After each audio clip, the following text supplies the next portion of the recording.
Good morning, dear friends on YouTube and Facebook. Glad to have you joining us today.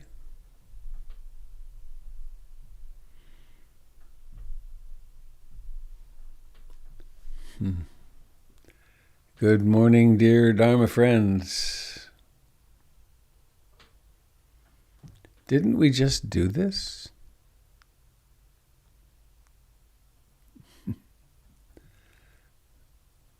I left the room for a few minutes and a few things happened, but here we are. It's happening again. Or still. Today is the 22nd of April, 2021. I'm Robert Beatty. This is a broadcast of the Portland Insight Meditation Community. I'm here with my colleague, Jim Dalton. Good morning, Jimbo. Good morning. And it's a collection of beautiful friends. Hi. David, hello. I missed you. You working? I am. I'm actually training to drive the canal boats in Richmond. Really? Yeah, it's a lot of fun. Ha! That'll be a trip. Yeah, it is. So yeah, I'm. There are days I'm just not going to be able to make it here, unfortunately. Do you get to wear a sword and an eye patch or anything like that?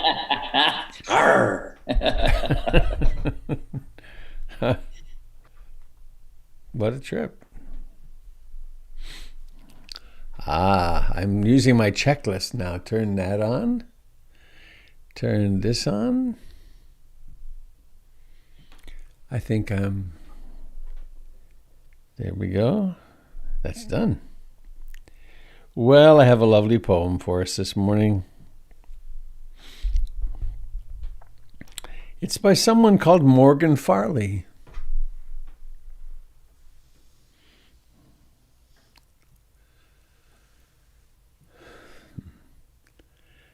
I am clearing a space here where the trees stand back. I'm making a circle so open the moon will fall in love and stroke these grasses with her silver. I'm setting stones in the four directions, stones that have called my name from mountaintops and riverbeds, canyons and mesas. Here I will stand with my hands empty, mind gaping under the moon. I know there is another way to live. When I find it, the angels will cry out in rapture. Each cell of my body will be a rose, a star. If something seized my life tonight, if a sudden wind swept through me, changing everything, I would not resist. I am ready for whatever comes. But I think it will be something small. An animal padding out from the shadows, or a word spoken so softly I hear it inside. It is dark out here and cold. The moon is stone. I am alone with my longing. Nothing is happening but the next breath, and the next is the new life. I am clearing a space here where the trees stand back. I am making a circle so open the moon will fall in love and stroke these grasses with her silver. I am setting stones in the four directions, stones that have called my name from mountaintops and riverbeds, canyons and mesas. Here I will stand with my hands empty, mind gaping under the moon. I know there is another way to live. When I find it, the angels will cry out in rapture. Each cell in my body will be a rose, a star. If something seized my life this morning, if a sudden wind swept through me, changing everything, I would not resist. I am ready for whatever comes, but I think it will be something small. An animal padding out from the shadows, or a word spoken so softly I hear it inside. It is dark out here and cold. The moon is stone. I am alone with my longing. Nothing is happening but the next breath, and the next is the new life.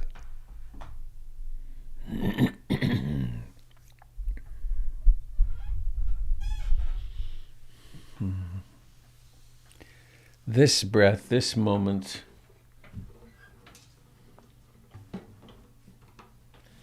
and let's remind ourselves of the refuge in the Buddha, the Dharma, and the Sangha. I take refuge in the Buddha, the one who shows me the way in this life. Namo Buddhaya, Namo Buddhaya, Namo Buddhaya.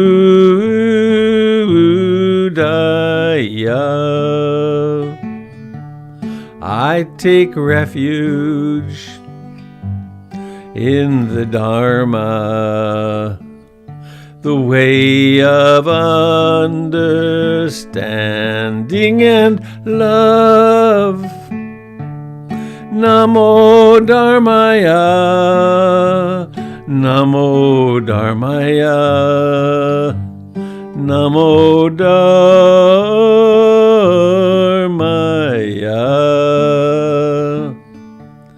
I take refuge in the Sangha, the community of mindful harmony. Namo Sangaya, Namo Sangaya, Namo Sangaya.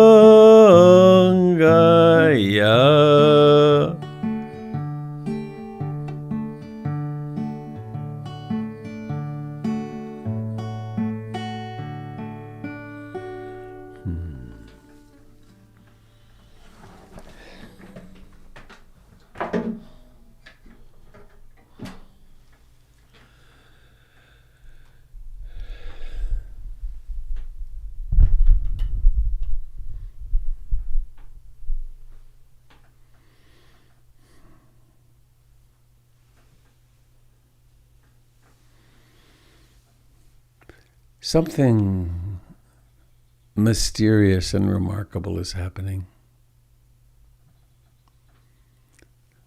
The light is growing brighter and brighter off to the east.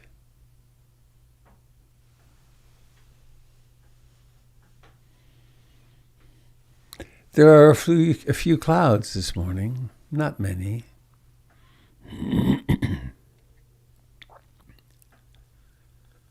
The line of the sun is past here now, traveling at about 1,000 miles an hour toward Hawaii.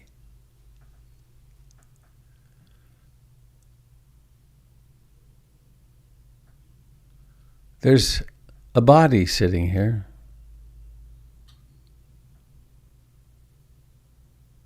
It breathes.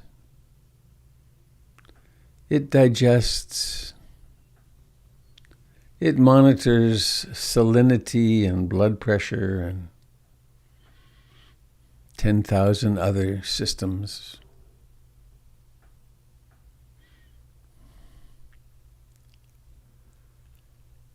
And it's conscious. There is consciousness.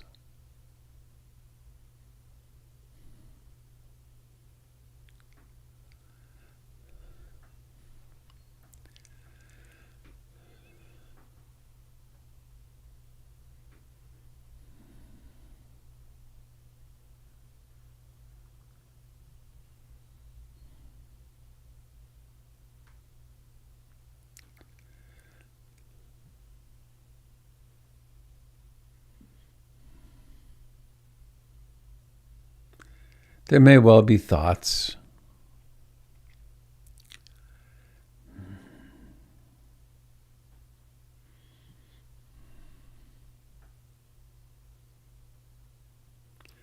There can be self-referential thoughts, thoughts that begin with I, me, and mine.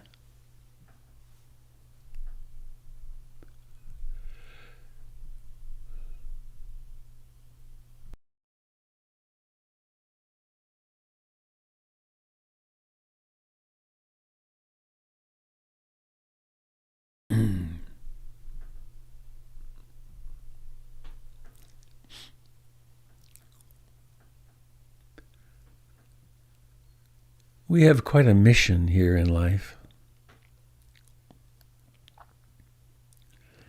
All the usual things of making a living and taking care of ourselves and others. But there's another mission, which is to participate in the awakening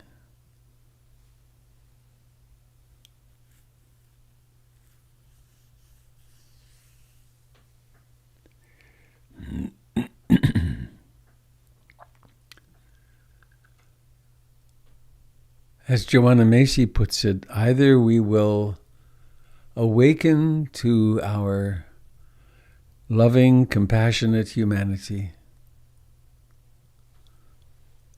or the experiment of the species will end. We will learn to share and be peaceful, or we won't.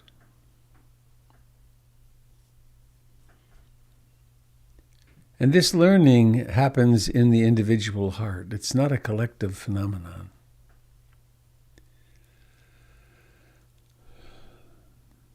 I guess it is collective in that it happens in many hearts, but each of us has a role to play.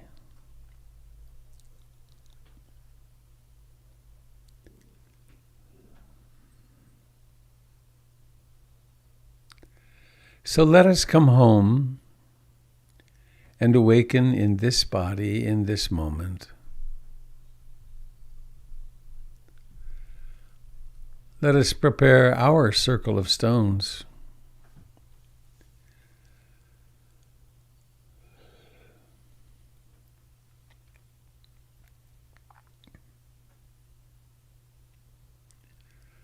And notice that the body sits here and touches the chair.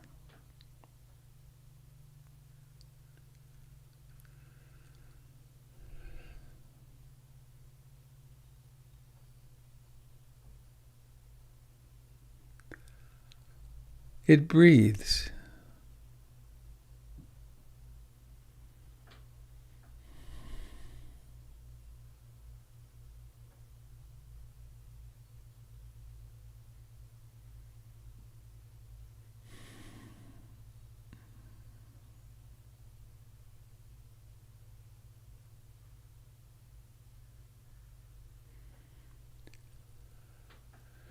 And we can use this sense of in-breathing and out-breathing as a kind of home base if we like.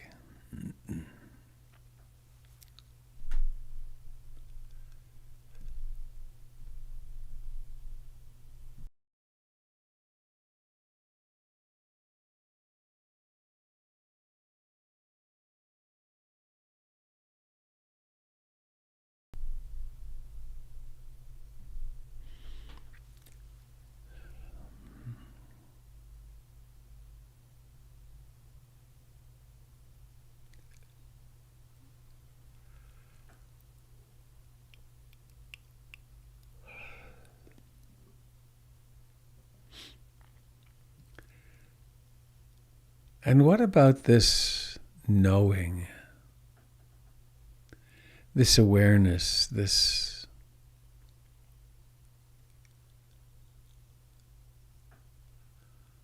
there's the breathing and there is knowing it. There are thoughts and there is knowing them.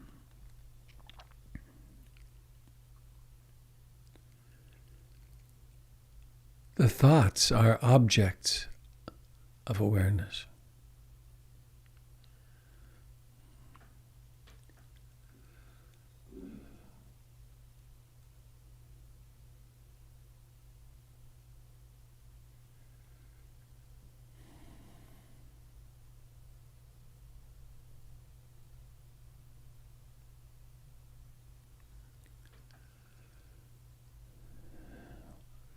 There's a very common, ubiquitous struggle It comes from the belief that the task is to stop those pesky thoughts.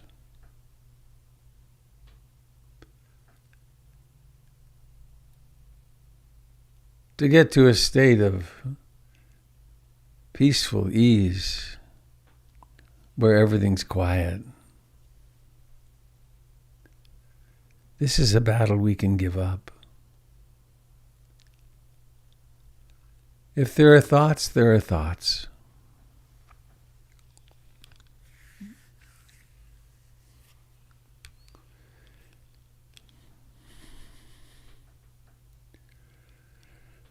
There is knowing of these thoughts. There's knowing of their origins, their beginnings, and their endings.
Sometimes, perhaps often, the 5 hindrances blossom. There can be wanting something.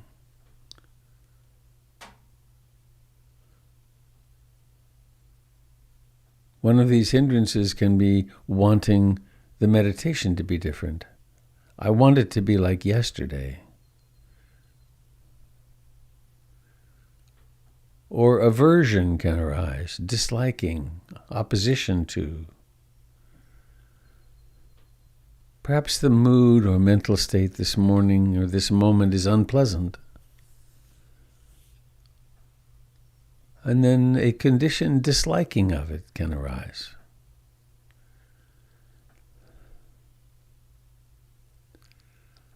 Or maybe the mind is restless and agitated, thinking, planning. Or maybe it's sleepy, dull, going unconscious, poorly motivated, weakly motivated.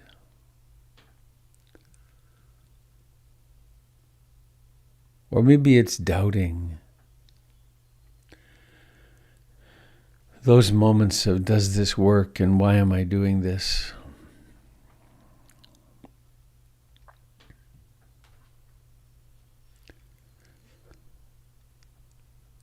These are not a mistake. They're not a failure. They're just trance states. They come and they go. And it's possible with awareness to know them as they are.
What if there really is nothing to figure out right now?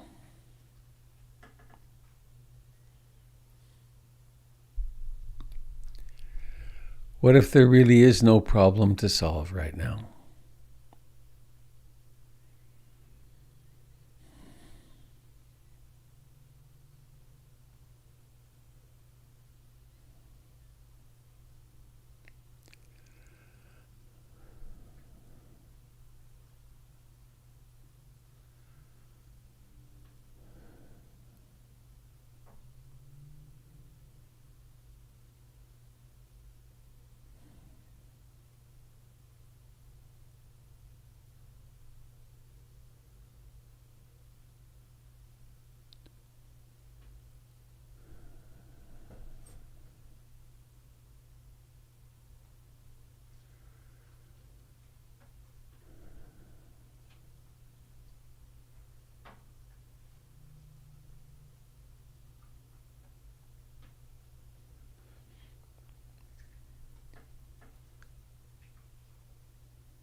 Using the breath perhaps to stabilize,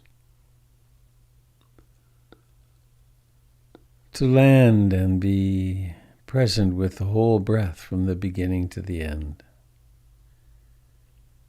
Or maybe 3 breaths or 5 breaths.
Hearing.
And let us be reminded to bring love to every moment of our life and practice.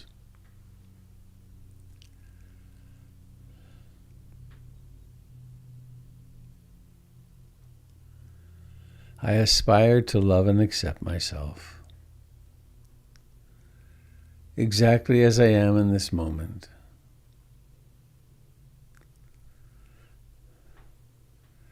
That says a lot, doesn't it?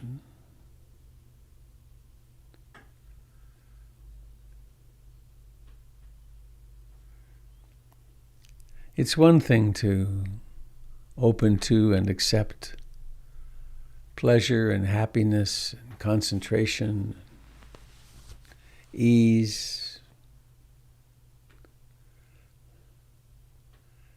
It's another to accept tumult,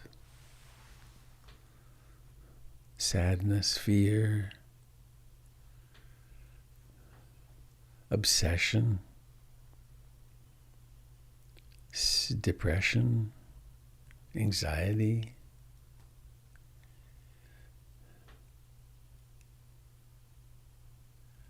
I aspire to love and accept myself exactly as I am in this moment.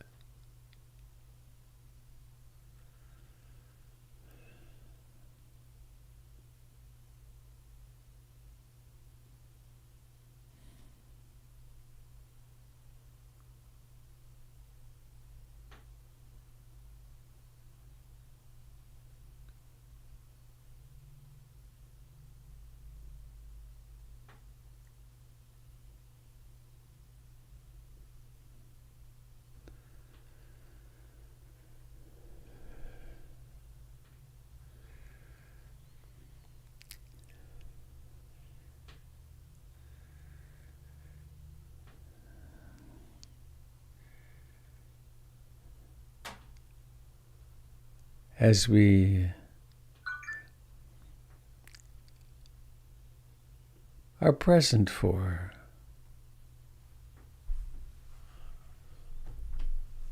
the experiences of this moment,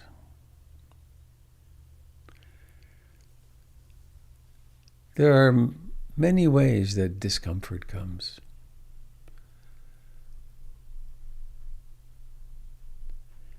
To be a human being and to have a self is to be challenged in many ways.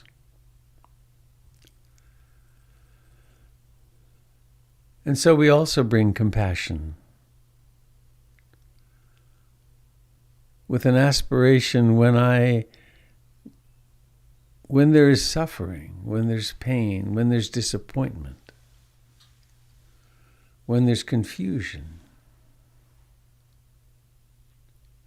when there's loneliness.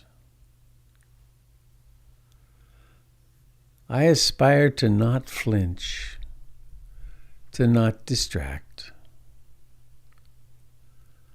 and to hold myself in sweet compassion.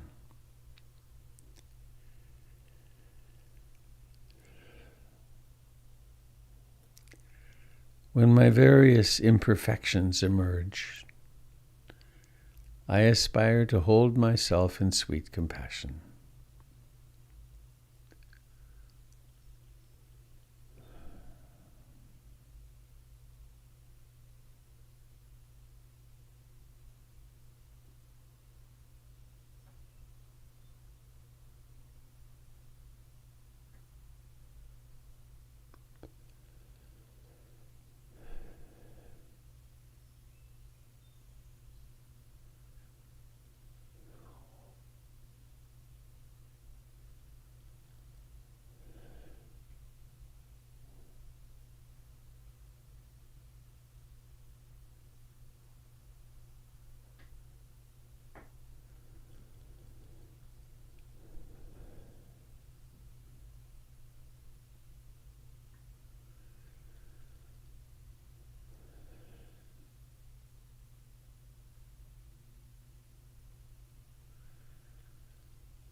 we practice awakening in this present moment.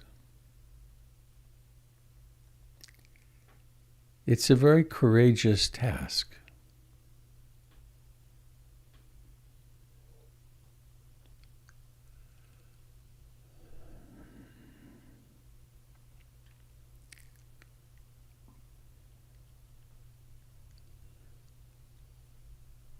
What is happening in your experience right now?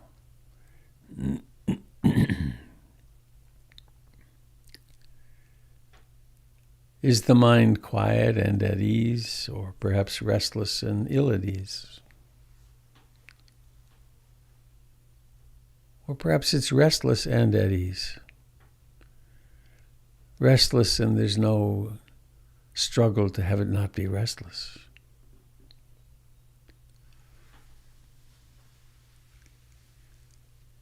Is there impatience? Is there liking or disliking?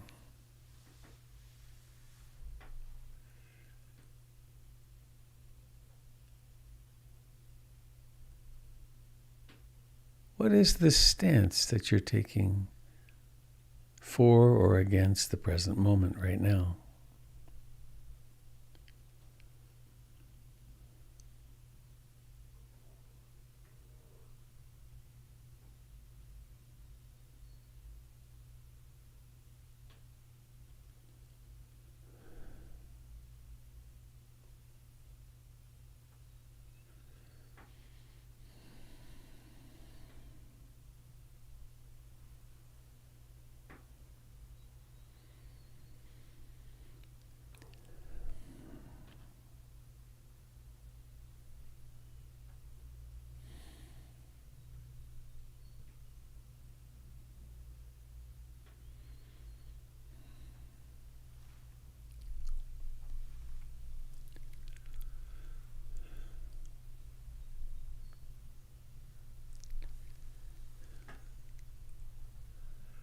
This participation in awakening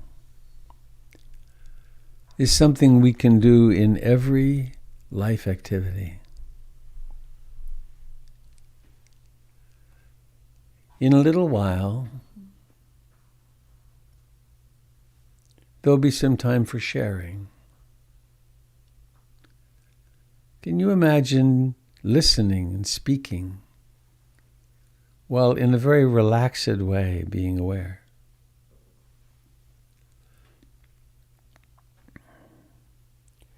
Perhaps today you will open a car door and get in. Can you imagine being very aware of how you get into a car? Where do you put your hands? How is it that you press the ignition, change gears, accelerate to change lanes?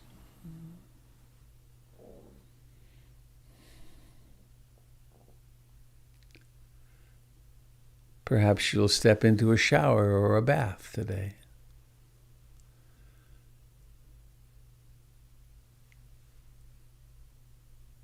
Plant the intention to do that with complete awakeness. Which foot goes into the shower first? How careful are you with your balance?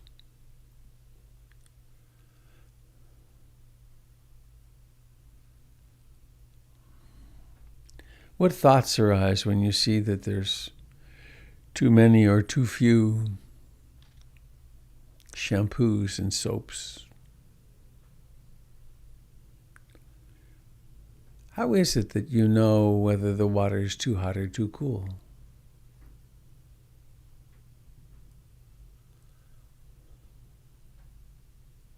How mindfully do you wash your hair?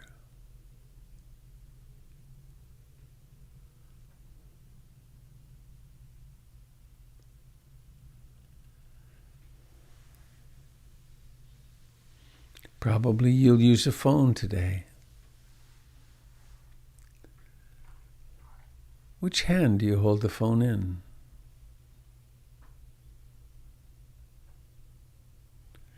Do you speak to the phone to have it call someone, or do you press numbers?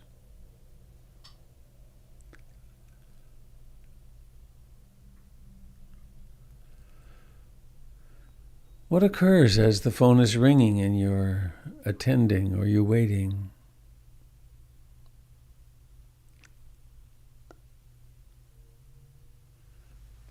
Mindfulness can be cultivated in every single activity we do. All it takes is remembering to remember.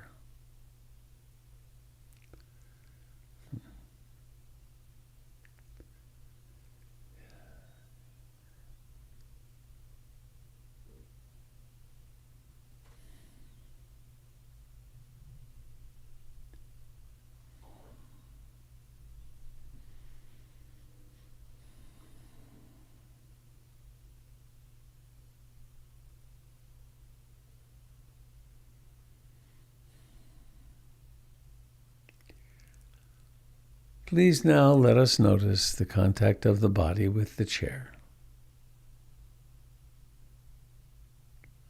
the cushion, the floor.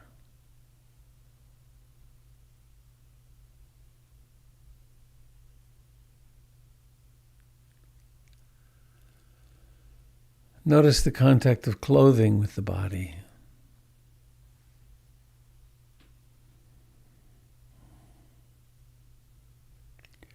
Notice also the awareness of that. Not just the objects, but that which knows the objects.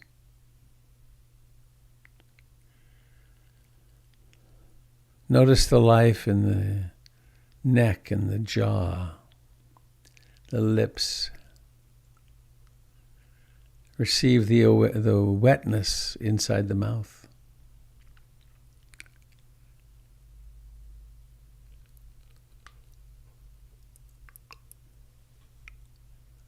And then bringing awareness into the nose, into the spaces up inside the nose.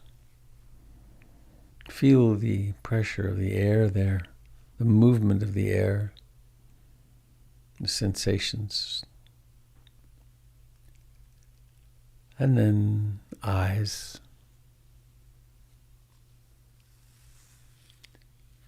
Knowing the eyes as sensation.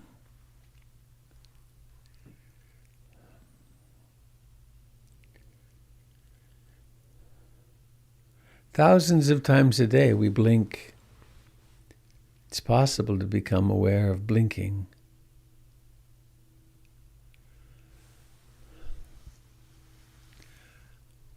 And now noticing the intention to open the eyes.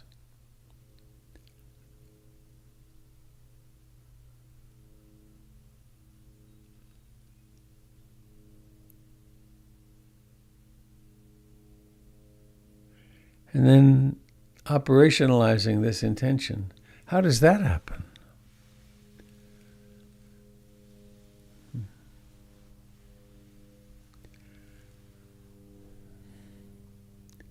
And then something pretty big happens. When the eyes open, a whole new realm of experience occurs.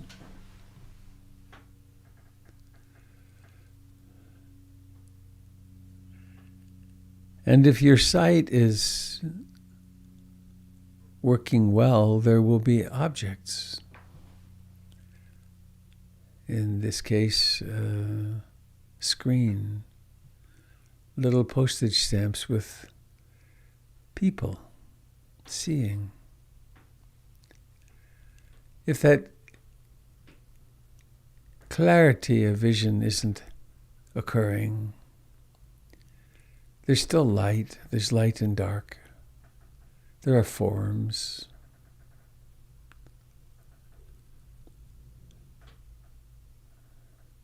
Seeing. And seeing mindfully. How do we do that? How do you do that? And How is it that there is awareness of seeing?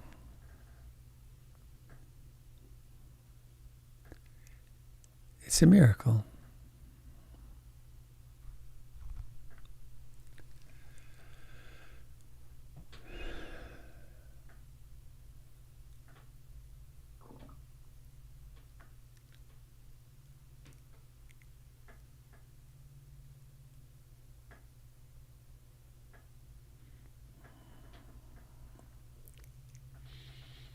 Seeing. And taking a few moments to, I love doing this, it's so pleasant, look from person to person and wish them well.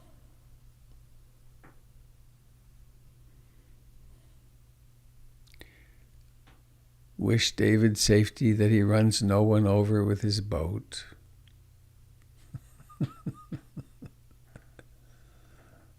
Wishing everyone safety as you drive about in your little tin boxes at high speed.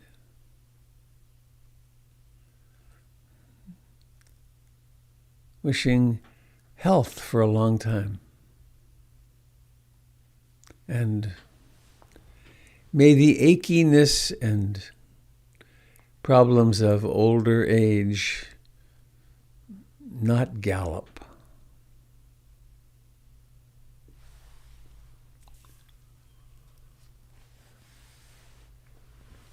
Someone here has child or children in crisis. Of course.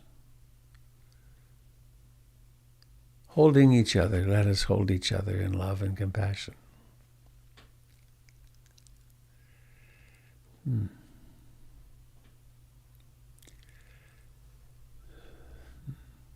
So I guess by way of announcements, I'd like to mention Doug Pullen's class next Thursday night, an introduction to practices for opening the heart. Gary Sanders will be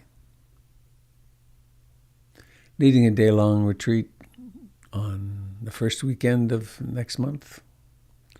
On the 7th, 8th, and 9th, I will be the MC of a fundraiser for Brighton Bush Hot Springs that I will finally be sending out the link to that, or the advertising to that today.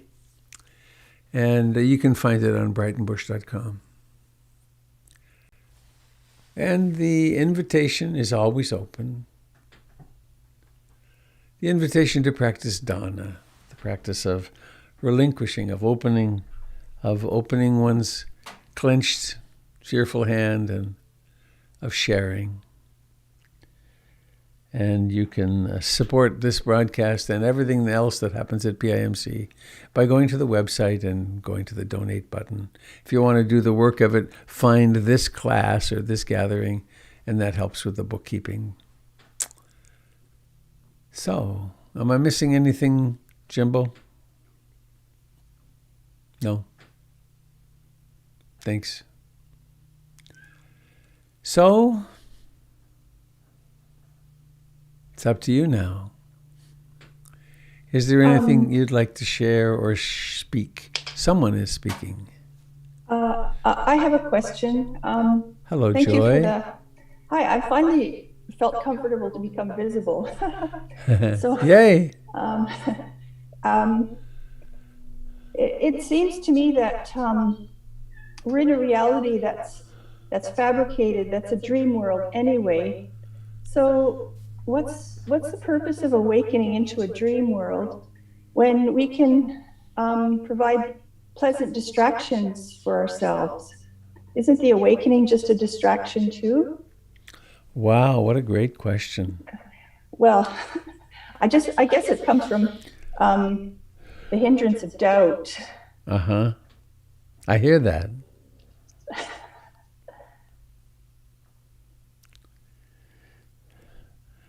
Well, if we use that vocabulary, I think the awakening is awakening from the dream. That when we have a nightmare, a sleep nightmare, it's really a relief to wake up. It's like, phew, that's not happening. That's not, or it may be happening, but it's happening, it's not what I thought it was. And in these lives of ours, it really is true that everything's impermanent, and that we attach to people and places and things and structures and political systems and so on, and then they dissolve.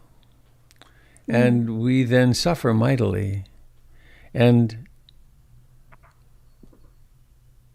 to be able to practice and to be able to see and understand, oh, this was in fact a temporary arrangement, then the suffering is much less, on a very small scale and on the large scale of our lifetime. So, because that which is awake, let me just land in this for a minute.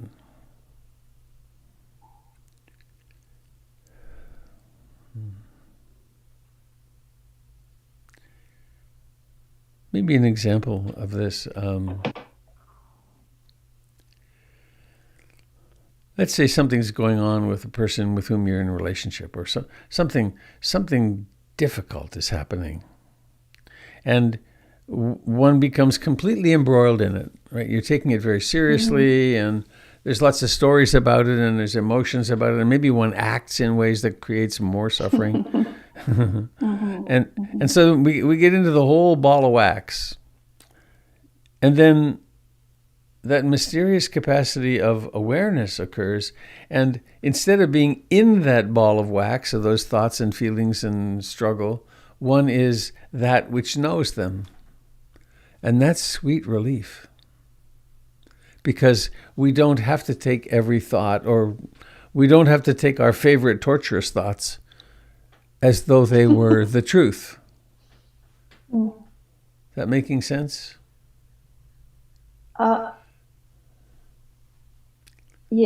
Yes.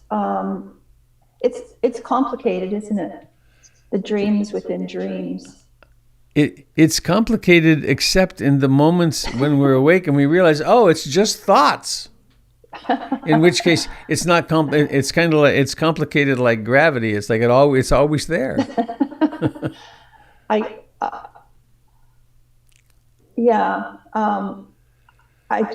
just was captivated by pleasant distractions. You know how if you're feeling unhappy, then you can cheer yourself up by shopping or eating ice cream or distractions in other ways. And is that worse than trying to become awake and meditating? Well, the slow realization that is dawning on me is they don't work. The distractions really, I mean, they work briefly, but here I am. I've drunk this alcohol. I've smoked this weed. I've bought this car. I had another marriage. Or there's the really big ones. Honey, let's have a child and be happy. Right? That's a big mistake. Let's bring happiness into the world. Well, it's another tremendous way of learning. But if we think it's going to end to dukkha, it's not true. But there is something that does end dukkha, and that seems to be awakening. Now that's a big thing to say. Is it true? Well, that we each have to test that. And I think we get to test it in small ways and big ways. That I can be involved in a wandering mind, which is painful, identified with it. And here's the wandering mind, and this, and then suddenly there's like, oh, that's not even happening. How interesting is that? It's true. It's true. Most of it isn't happening. Most of it isn't. Exactly. Right. Well, I'm really glad you chose to become visible. Oh, well, it's early in the morning, so no. We're not so put together as we could be. I see. I see. Well. Well, thank you very much for your time. Thank you. It's a pleasure to be with you. It is a pleasure. I like being here together like this. Robert? It's Cedar. Hi, Cedar. Hi, Cedar. Hi, Robert. I love you. That was so beautiful, that interaction. Oh, I love you too. Um, But we knew that already. we knew that already. Now that we've established that. And because I feel safe, I wanted to try to do a do-over from our conversation yesterday. And that's when I brought up my tremendous relief at the verdict for the Chauvin trial. And you highlighted the dukkha of Derek Chauvin. And that was a little jarring to me. And I recognized it was painful. And I recognize in myself as well, looking at those video clips of the news of him being put in handcuffs and led away, and even since, that what his experience is, I recognize that dukkha, and it's painful. And I juxtapose that against the thousands of people that were poised on the street ready to protest because the usual thing that happens we thought was gonna happen, but didn't happen, because there's been so much dukkha around Black people in particular getting killed by the police, and it being so unjust. So I just wanted to share with you that had hurt a little bit when you had highlighted the dukkha of the white murderer versus all of our Black brothers and sisters that have been so hurt by this. Well, I too was troubled by it, by what I said. Not that I have that compassion, but that it's the wrong thing, an unskillful thing to highlight at such a moment. So I'm glad you bring that back to me, and I too was very relieved at the verdict, because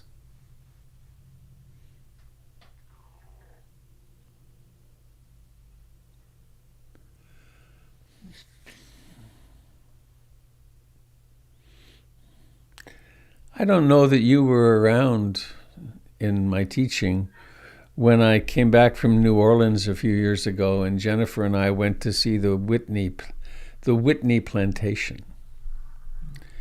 And there's a monument. It's an actual plantation, but it's a monument to the horrors of slavery. And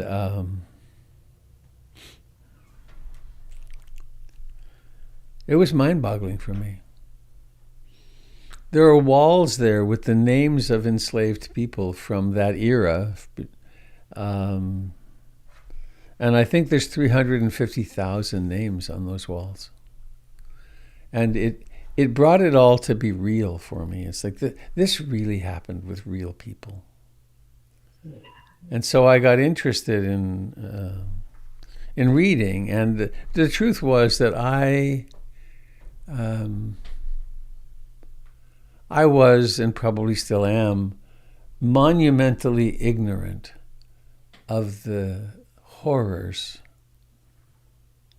that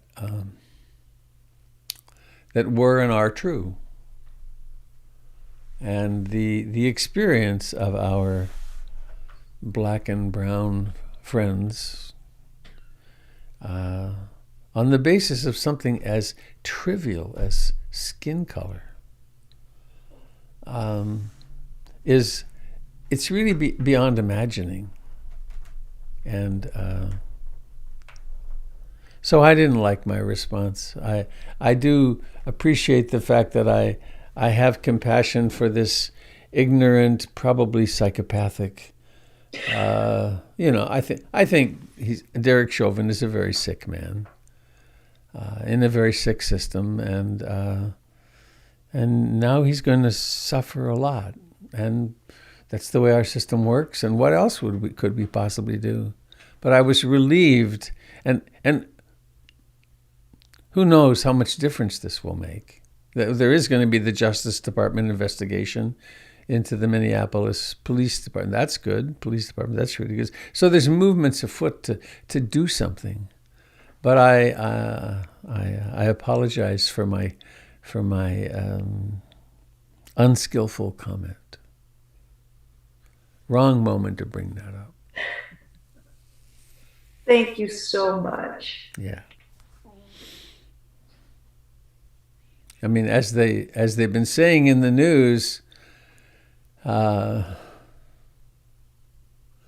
it's good that the justice system functioned, and he's still gone.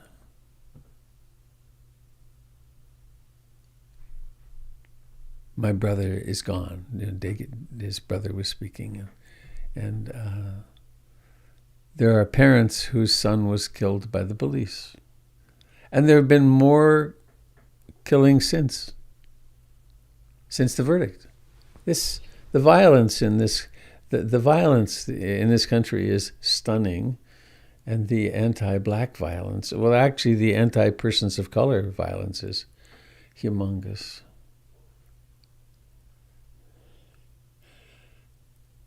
So let us sensitize ourselves and open as best we can, and be active as we can, and certainly challenge any ignorance or racial bias that we find in ourselves. Thank you, Robert.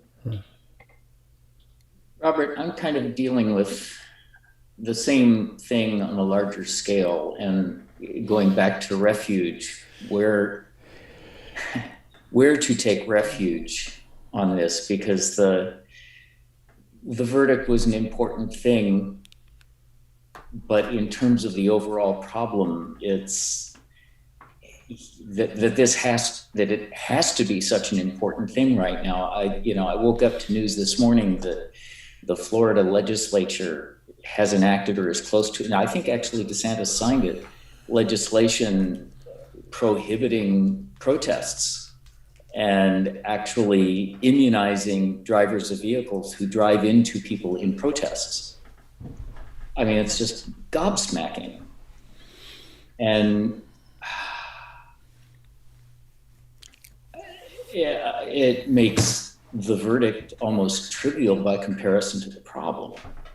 And I'm these canal boats. The big reason I'm into the tourism here is because I've moved to Richmond, and I've experienced the place where slavery really happened.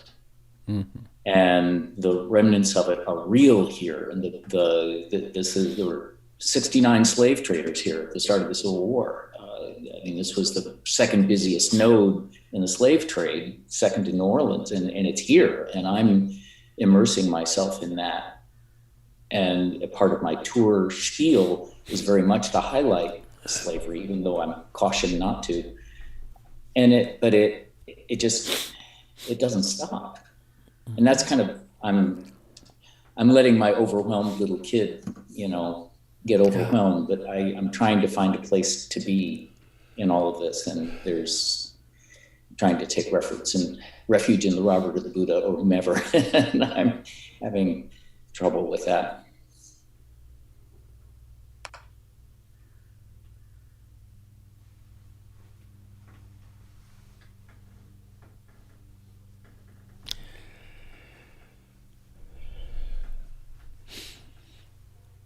Somewhere in one of these conversations about this kind of topic, someone reminded me or brought up there's the Hindu notion of Indra's web, that everything is interconnected. Utterly, not sort of, but utterly. And that each of us can reach a certain few little bits of the web, not the internet, but the web of life. And that we each do our part.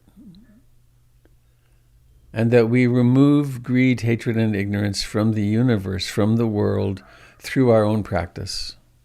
And that's really the most powerful thing we can do. You've probably heard me say this before. When the Falklands War was about to happen, and the British Navy was steaming south, and the news was all exciting, and I was really following it closely. And it was bad. There were thousands of young men that died in one of those ships that the British sank. And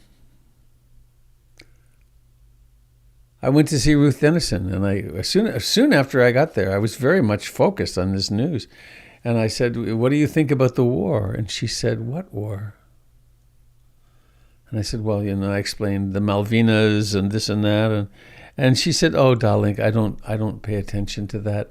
There's always war. We've all, of course, she lived through World War II." And she said, "What I do is have people come here, and we do our best to remove greed, hatred, and ignorance from the world." And while, of course, there is an activist side of us, and some of us are more engaged politically and so on, but fundamentally, I guess as a base, observing our own bias, observing our own greed, hatred, and ignorance, and being responsible for that is fundamental to everything that we do. And then maybe we are active. Maybe we go to demonstrations. Maybe we write letters. Maybe we... and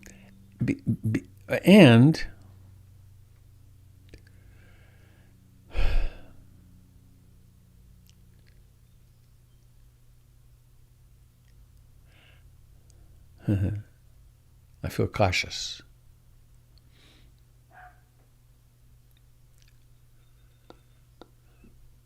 If I turn on the TV, or the radio for that matter, I can in a few minutes take in enough outrage, enough horror, that I can be unsettled for the whole day. And I don't think that serves us well. So, slavery's been with us since forever. There were slaves at the time of the Buddha.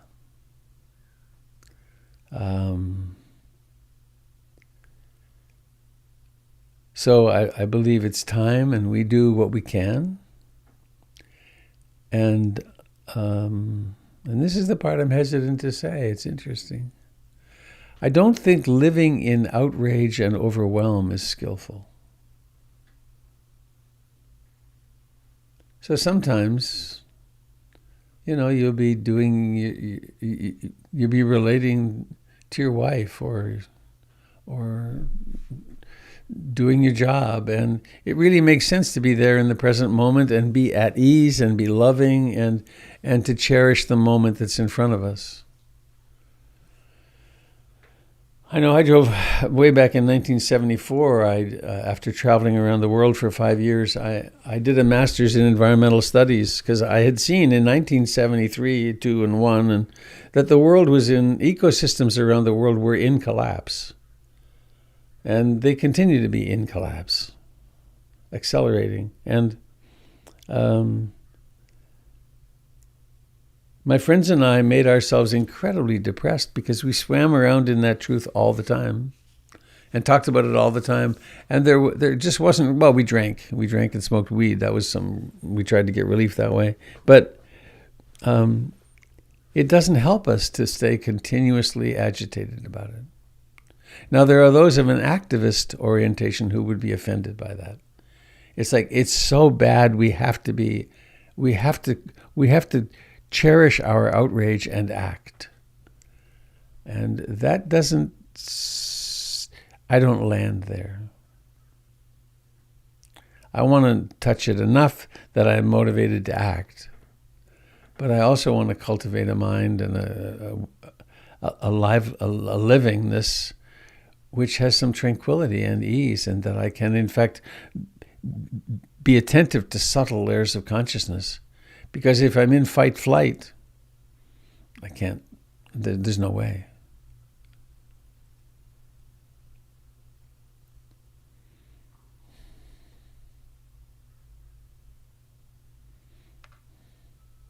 I've actually been working with that kindness poem that you read every now and then. I can't remember her name, but Before You Know What Kindness Is. Yeah. Because I sort of feel like I'm losing everything. And okay, where's the kindness? Where can Yeah. Naomi Shihab Nye. Right.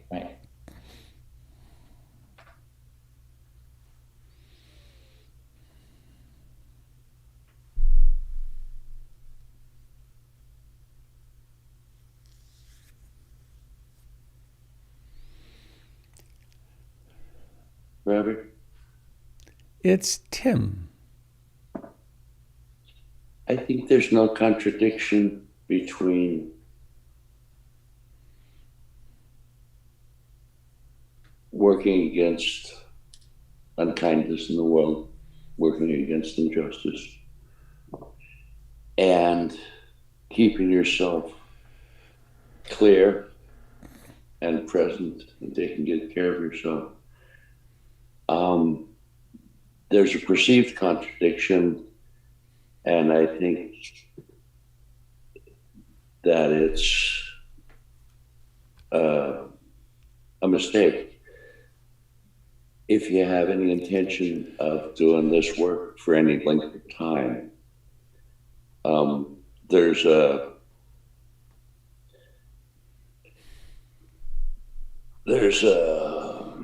an evolution that happens in the lives of young activists, and it happens over and over and over and over again,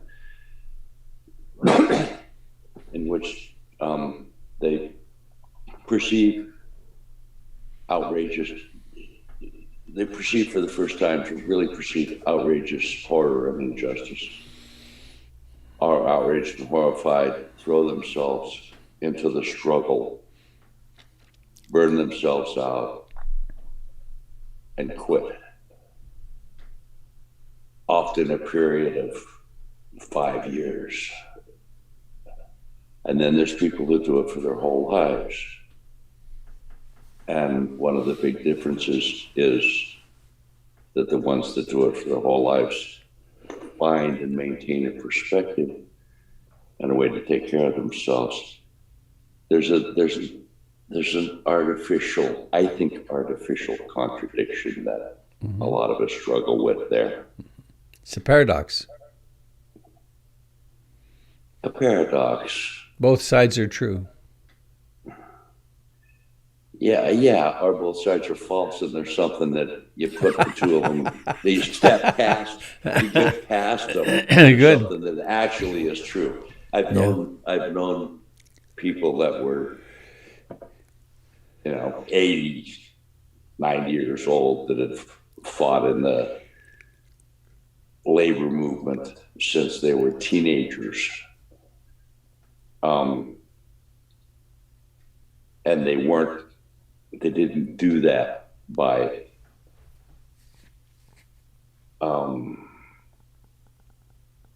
blowing it all out on one shot. For what that's worth. I've heard a couple of times Jack Kornfield tell a story about himself, that he's been a very prolific writer and teacher, and he was really burning out one time. This is a long time ago. He was really burning out, and he was teaching the 3-month retreat and traveling all over the country, all over the world, actually. And he went to see a Tibetan teacher who was known as a great healer. And he explained what was going on, and then the teacher turned to him and said, and he was expecting some practice or some mantra or something. And the teacher said to him, "Jack, teach less, take more vacations."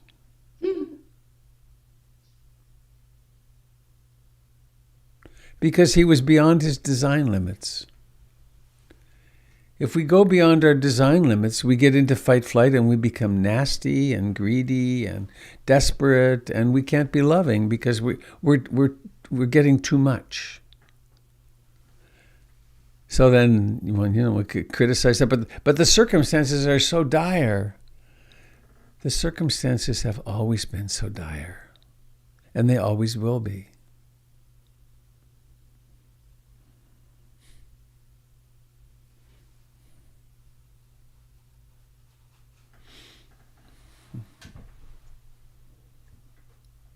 I have had an unconscious belief. It's become sort of conscious now, but I really thought that, I mean, the hubris of this is really crazy, but I thought that my generation, my important generation, was going to end war, end the disparities between the rich and poor. We were going to turn around the environmental crisis. We were going to make really a big difference in the world, and in some ways we have. But it was delusional to think that. Well, and it partly came out. I was going to save my family of origin. I was going to. Oh, a little wave of sadness. I was going to have my father, through my efforts, stop drinking, and he never did. I was going to be contactful enough and entertaining enough and loving enough that I could help my mother get over her desperate depression and agoraphobia and the nastiness that flashed out of her. And I never succeeded. It wasn't really my job, actually. But in both of those instances, it did train something in me to be devoted to the welfare of other beings. But then I think perhaps we mature and realize, oh, I can do what I can do. And all beings have their own destiny. But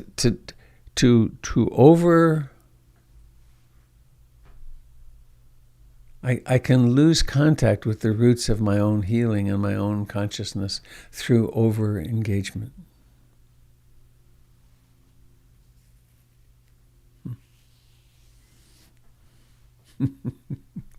Insecurity arising.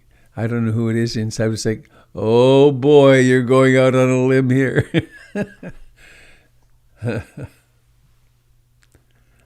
I think we must take care of ourselves.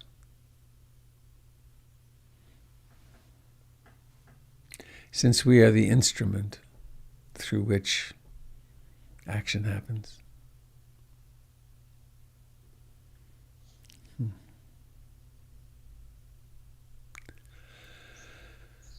Good morning, Robert. It's Kathy. This is Kathy. Hi. I was just wondering if we could sing happy birthday to Allison. Is it Allison's birthday? Allison Reed? Yeah. Allison, are you in a place to unmute or to visualize? You don't have to. Hi, I'm unmuting. Thank you so much. Well, It's my birthday. Are we ready? Happy birthday to you. Happy birthday to you. Happy birthday, dear Allison. Happy birthday to you. Birthday babies. Oh, thank you so much. Happy It's fun birthday. to have a birthday. All these 73 years. You're 73? Mm-hmm. I I finally caught up to you. I am still your senior. You must show deference.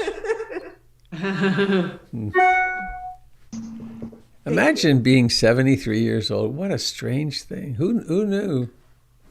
And am I any different? The body's certainly different. Yeah, it is. It's normal. It's normal. It's true. That's funny. Sickness, old age, decay, and death are not a pathological condition. Funny. Well, anything else before we go, friends?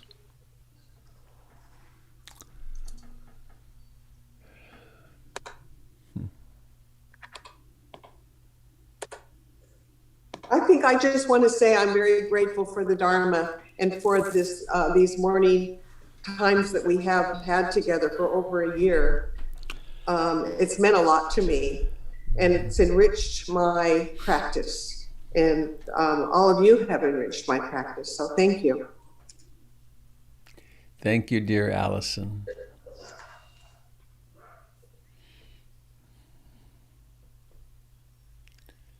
And Allison supports all of us by serving on the PIMC board.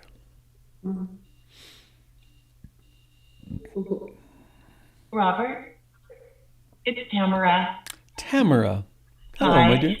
Hey, thank you to Cedar for letting me know that we can do-overs from the day before.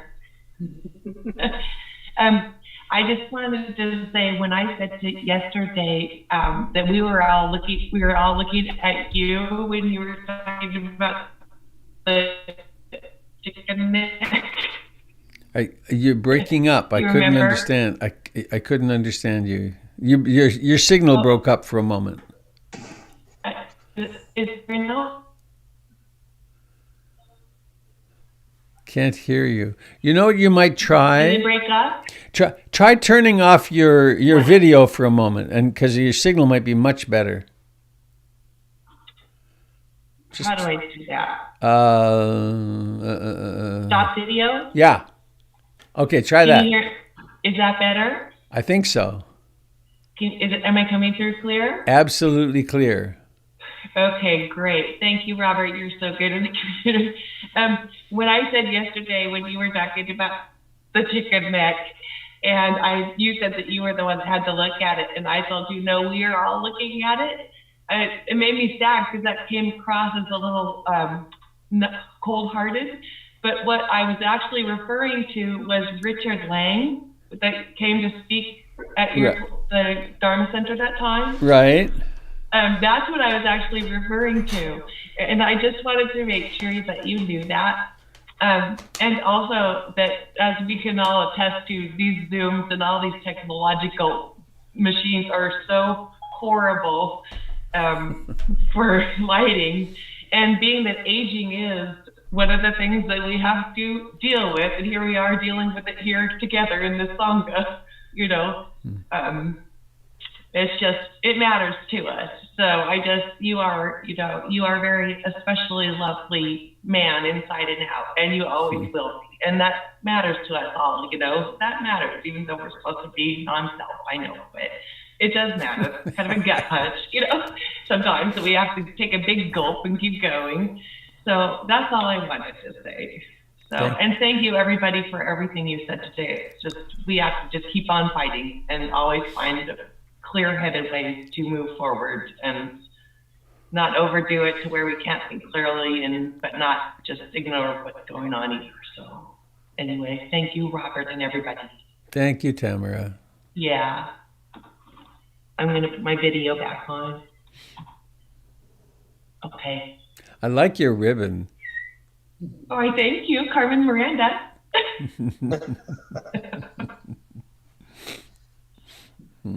Hi, Robert. This is Nicole. Hi, Nicole. And, hi. I have a kind of a bigger question, so maybe tomorrow versus today. But how does one hold themselves in compassion when that's not their training? Practice. So right now you're hurting. Yes? Yeah.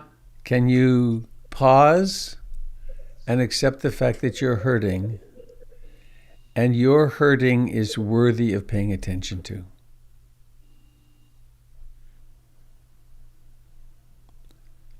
That's compassion.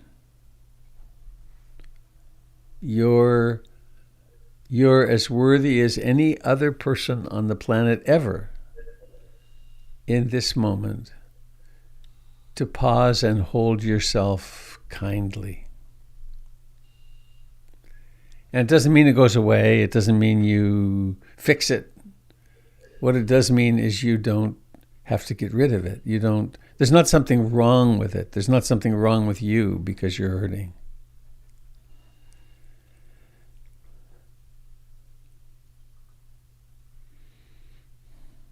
And in this moment, I'm focused on I don't know the content, but I know enough about suffering that I can empathize.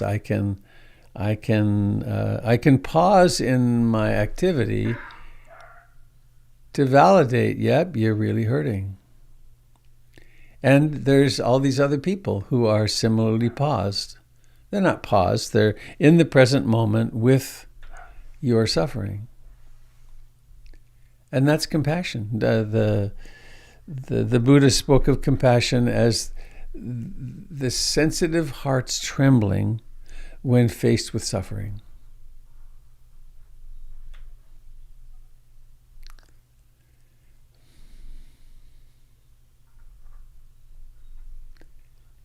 And you're worthy of your own and our compassion.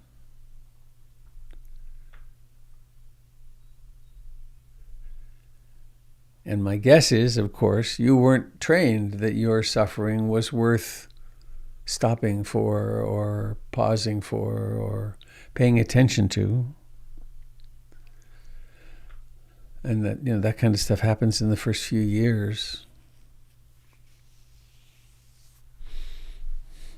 Yeah, I hear each week or each day to aspire to that, but the closest I could get to is I feel sorry you're feeling through that, which kind of seems more like self-pity. So, but saying that kindness, just treating it with kindness and not trying to push it away. That somebody said that is going to take practice, because I'm always trying to push stuff away. Welcome to the club. And self-pity, it's a very interesting differential diagnosis between self-pity and compassion that many of us have been deeply trained that taking our own suffering kindly at all is self-pity. And it's quite the opposite.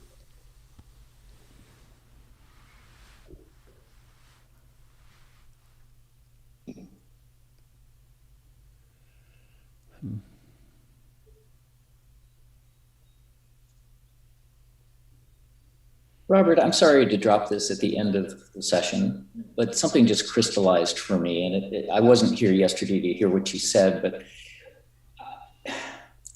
the conviction of Chauvin provided a result, and it vindicated the wrong, if that's the right way to turn it. But it doesn't.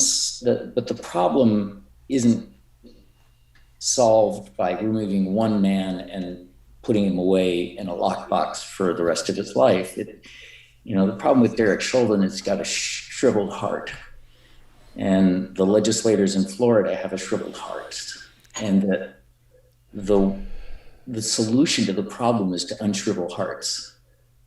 And that's where I'm stuck, because that's a huge, looking at how long it's taken me to work on myself to unshrivel my heart.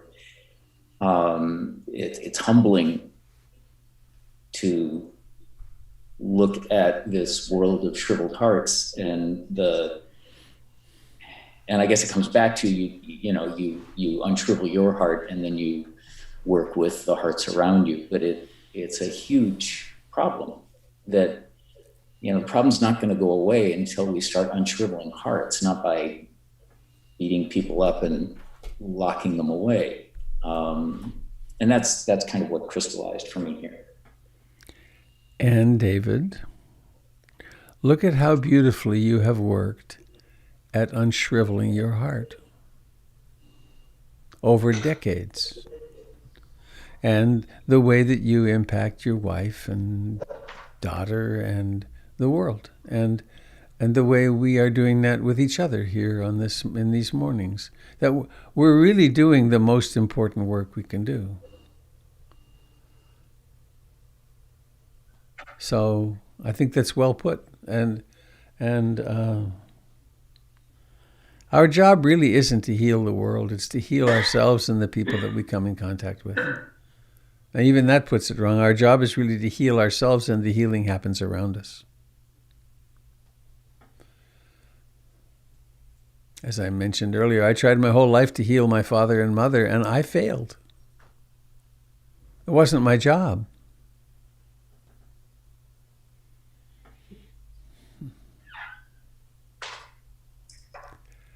Well, that was a very strong morning, wasn't it?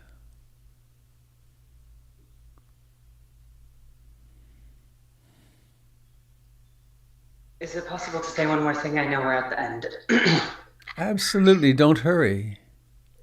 Okay. The only thing I was thinking was the last person that shared, who was talking about self-compassion. I had a hard time with that myself.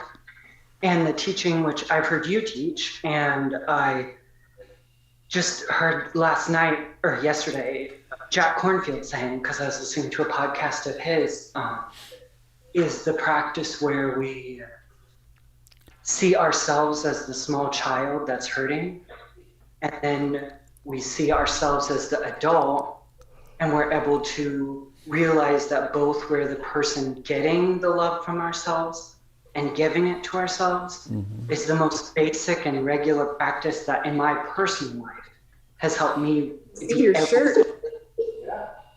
be able to practice compassion for myself. So that's all. When she said that, I was like, because that just, even hearing Jack Cornfield say those words again made me tear up and made me realize how important it was to me. And I've heard you say the same thing. And that's just the trick that has helped me the most. So I don't know if it would be helpful to that person, but it's made a huge difference in my life. Anyway.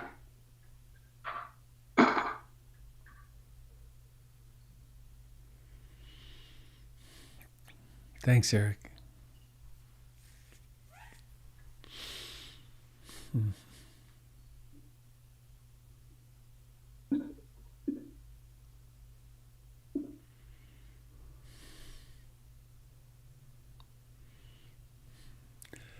Let's take just another minute. I want to try a little experiment.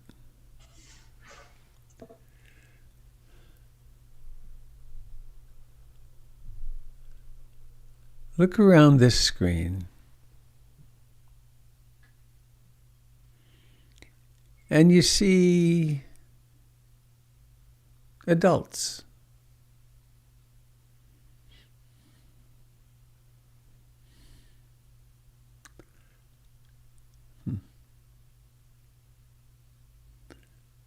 And let yourself pause on one of these people and see this person as a 5-year-old.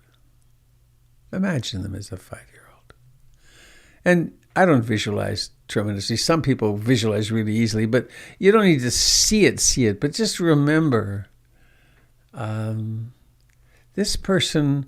How about this? See this person just born.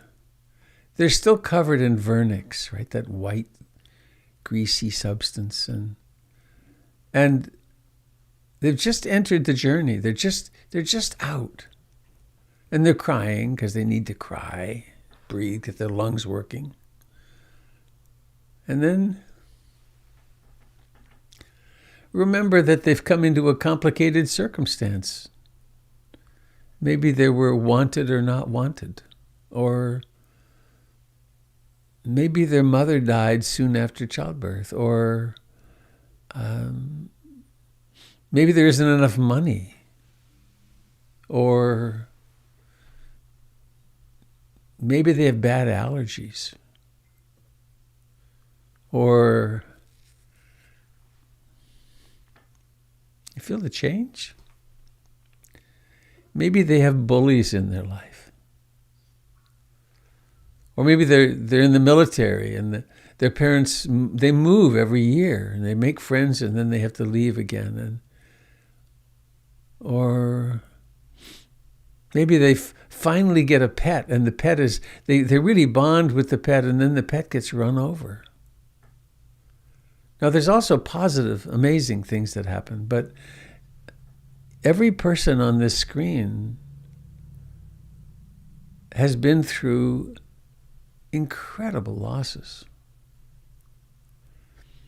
And we can imagine, you could pick one person and imagine being with her or him or them when one of these horrible things has happened. And you just hold them and tell them you're going to be okay. Right? You know, this happens in life, but I'm here. Right? And I know the divorce and the custody battle were awful. And you survived. And I'm here. I love you. And so as we can do this for somebody else outside here, we can imagine ourselves. Think back to one of the times in your life when something really difficult happened. And be there Milton Erickson called it, be the magical stranger that appears at that moment when the great abandonment happened. I have for many years had several loving kindness phrases that I memorized, and I said them tens of thousands of times. May I be happy, may I be free from fear and danger, may I live with ease and grace, and may I be liberated. 15 or maybe 20 years ago, I added a fifth, and it was, Bobby, I'll never abandon you again. I will never abandon you again. And that's the stance we can take with ourselves. I'll never abandon you again. I will always be here. To the very best of my ability. I may fall into trances and be really unconscious and dumb sometimes, but I will always come back. And when you're hurting, I intend to be here with you. Not I, Robert, with you, but I, Robert, with Robert.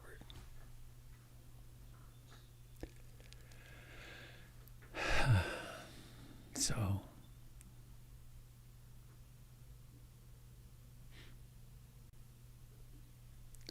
the sensitive heart's natural trembling when faced with suffering.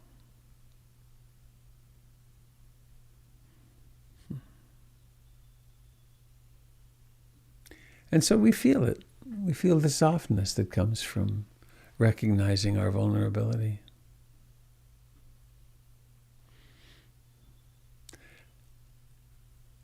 And with the same is true of George Floyd and his family and the protesters and whatever his name is, DeSantis in Florida, and all of us. We've all been injured. Some of us have been injured so badly we have very little compassion, and we act really badly, heinously.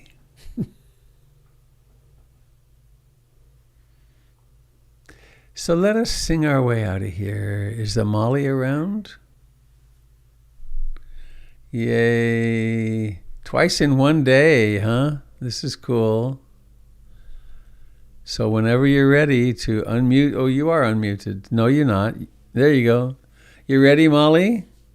Mm-hmm. Okay, you ready? Go for it. All beings be happy. May all beings be happy. May all beings be happy. Sadhu, sadhu, sadhu. Thank you, Molly. Goodbye, everybody. Please let us remember to be awake and loving and kind to ourselves today. And it'll rub off on all beings. Thank you, Robert. This was really powerful today. Thank you so much. I'm glad, David. Have fun driving the boat. Yeah. How many people do they carry? They can carry up to 25, but we're just doing private charters right now because of the COVID restrictions. So they're anywhere from 2 to 10. Cool. Yeah, it is. It's a lot of fun. All right. Take Once care. I figure out how to do it. Bye-bye, everybody. Happy Bye. birthday. Be well, everyone. Bye. Goodbye, David. Bye, Robert. Have a good day. Happy birthday, Allison. Love you. Love you, Eric. Love you too. Thank you. Good night. Bye. Bye.